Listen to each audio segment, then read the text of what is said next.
So just as a disclaimer, everybody, this fort is right next to the Philadelphia International Airport, so there's planes flying over constantly, so I apologize in advance. They are loud and obnoxious. They are loud and obnoxious, you're right, Kira. I apologize in advance if there are any planes that fly overhead and the sound cuts out or anything weird happens. But yeah, it is tucked right at the edge of the International Airport in Philadelphia. So there's always planes and everything. One is coming right now. One is coming right now. Here it comes. There it is. Hey plane, wonder where you're going. All right, anyways, so, oh, they're landing. Sorry, they're landing. So, yes, there's that. So that might happen occasionally. And it's also kind of windy today, so I do apologize in advance. Can't control the planes, can't control the weather. What can you do? So here we go. We're about to enter Historic Fort Mifflin in Philadelphia, Pennsylvania. Hey guys, so up ahead here are the officers' quarters of the fort, which are actually closed apparently to the general public. But my friend Kira, who's with me, had mentioned that we were doing a vlog for the for my channel about the haunted places in Philadelphia, and the woman that is in charge in the admissions office said that she would come out and open it up for us so we could go in and get a look and film some of the things. Some of the things that are inside. So we have been here before, but we've never actually been inside of the officers' quarters. So we're both really excited to actually get to go in here, especially since and you'll see when I walk up, it's padlocked, so you can't actually get inside. So we're really excited to be able to go in and see this. Both her and I are like avid fans of those ghost hunter shows, like Ghost Hunters and Ghost Adventures, and we watched Taps from Ghost Hunters come here and film this, and this was actually how we found out about this place. And they got to go inside and film, and we've wanted to go inside ever since, and we just have never had the opportunity up until now. So hopefully we'll get to go in. As you can see, it's padlocked. Apparently there was a fire back in 2014, which is part of the reason why it's not open to the general public. But alright, so I guess the story behind this place, the officers' quarters, is people have heard the sound of a woman screaming originating from behind here in the officers' quarters. And in 1802, Elizabeth Pratt, who was the wife of a soldier who was serving here at Fort Mifflin, lived in the building that was on the site of the current artillery shed. And she experienced this tremendous loss when both her children died of yellow fever within 6 months of each other, which was a big epidemic back then. And she died a short time later. And people have speculated that the sounds of the woman screaming are her screaming in her grief over the death of her children. And Elizabeth Bunker lived in the officers' quarters with her husband, Officer Benjamin Bunker, in the 1860s. And she suffered from gastritis, which is a very painful intestinal condition, and died in the fort's hospital building. So is this maybe her screaming in pain? Who do you guys think is most likely behind the screaming heard at Fort Mifflin? Now, we don't hear any screaming right now, but that's not to say that, there isn't screaming at some point. All right. And the second floor is still closed. We can't get up to the second floor. But back in 2014, they'd had a fire, I guess, and some of the Cub Scouts that were staying here and their parents actually managed to kind of keep the fire under control until the firefighters arrived. But it really destroyed a lot of the buildings. They had to rip back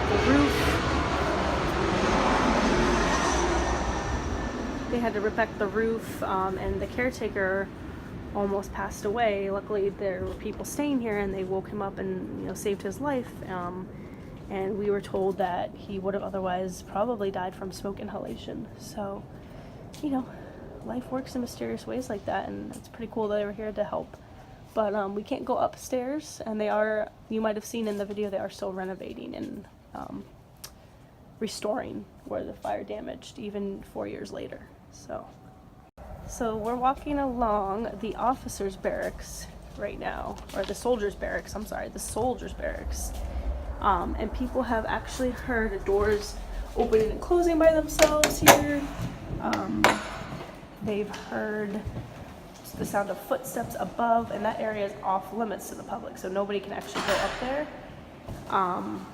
So unexplained footsteps, unexplained opening and closing of doors, and noises are some of the experiences that people have had here. We'll let you know if we hear any footsteps. Mostly it's just planes overhead right now.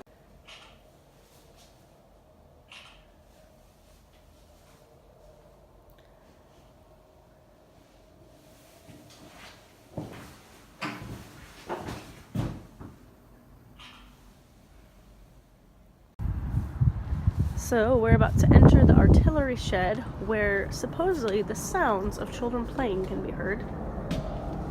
I'm quite familiar with that sound as I am a teacher, so I will try to recognize those sounds.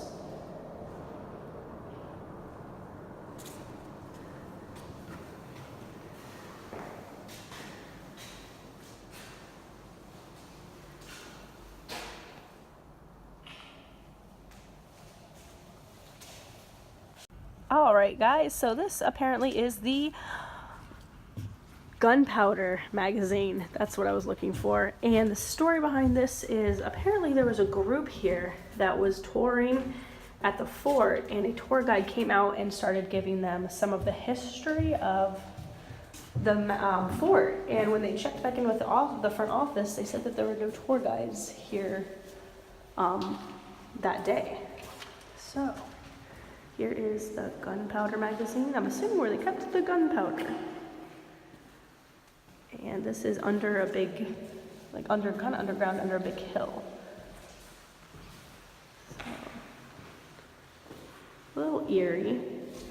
There was actually a time that Kira and I came here, and all of these wonderful lights that they have had been chewed through by rats and squirrels. So it was very dark in here, and we had to use our flashlights.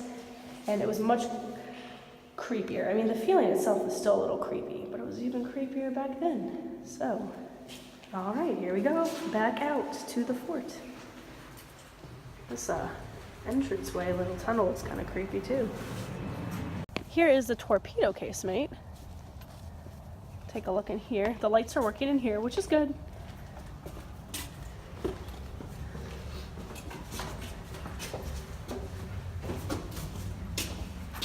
Twisty, windy. All right, and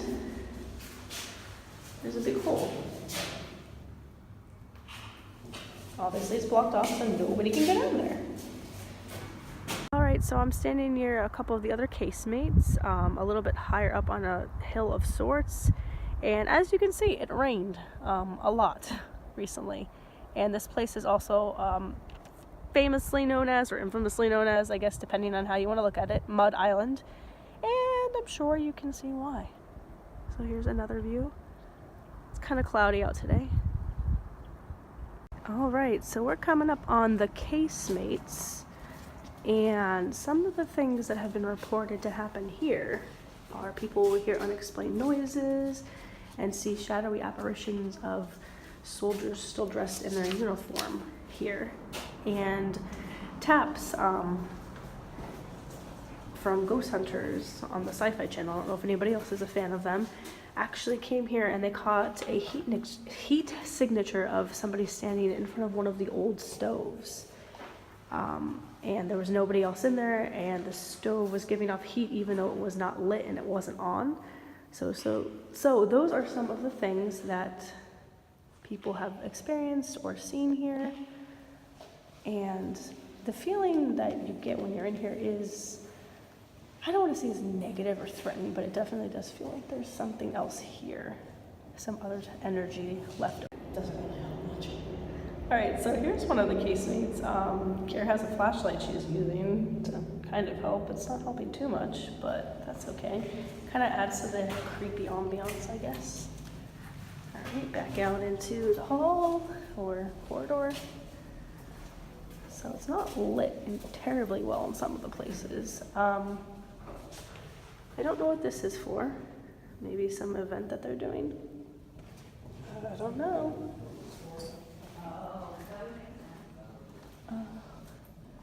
Ooh, this one is super dark. You can't really even see inside here. And then down here at the end,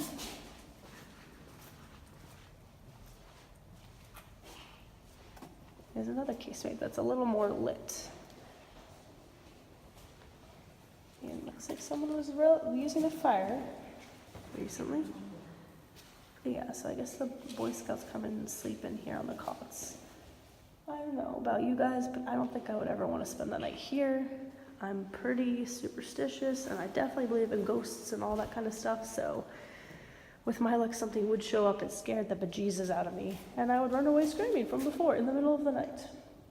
Alright, so we're coming up on casemate 11, which is one of the most, I guess, notorious casemates here at this fort. It's supposedly incredibly haunted, and Taps did catch an EVP, electronic voice phenomena, when they were here.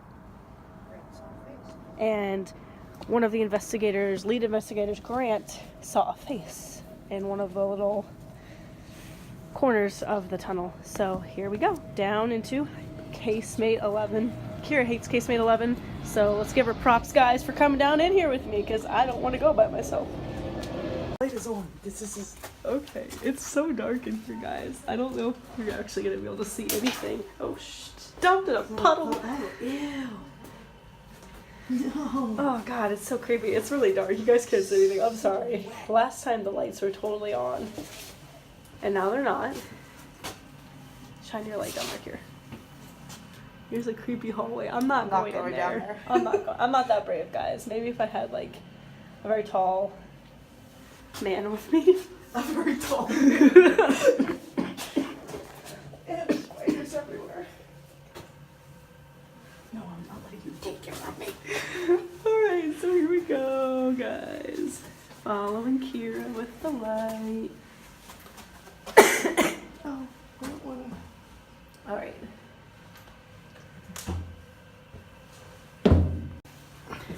Should have brought a flashlight. And I guess we'll know for the next time we go spelunking, looking for ghosts. I almost fell. So, just want to show you guys this window over here, waiting for Kira to come down. So this little window is where one of the investigators, Grant, supposedly saw a face. Kind of hard to focus. There we go. You guys let me know if you see a face. Don't let me know right now. And it definitely feels really creepy in here. I hate casemate 11. And it's dark I hate again. it so much. I'm not So, going in there. we don't have to go in there. Just step up a little bit. Alright. So, Taps. Or was it that one? I think it was actually. Oh, it might have been the one. Yeah, there's a window up there. Oh. Do you want to go in? No. Okay. Well, I'm falling. Alright. It's kind of hard to see. Man, we really should have brought a flashlight. Oh well. Okay. So. That's casemate 11. Goodbye, casemate Yeah. 11. We did come here once where the lights were on. Lights aren't working again. They're not working, so. The rats must have The rats or cheated. someone shoot it. But yeah, so this is supposedly one of the most haunted casemates. And it's actually a really tight fit down this one corridor that we just shone our light through. Let's get another look, maybe. So it probably would be kind of hard to go in there. I'm not gonna fit my ass down there. No, I hope. But yeah, so. Alright, can we go? Alright, so we're walking up to the top of the wall. And here's a picnic area on the other side.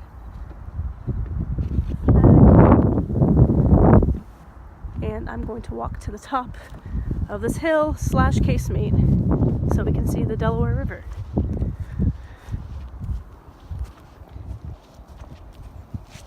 Ooh, almost fell in the gopher hole. And it really is quite a breathtaking view, really, of the very dirty Delaware River. Better than it used to be. Yeah, true. Oh, it's the airport.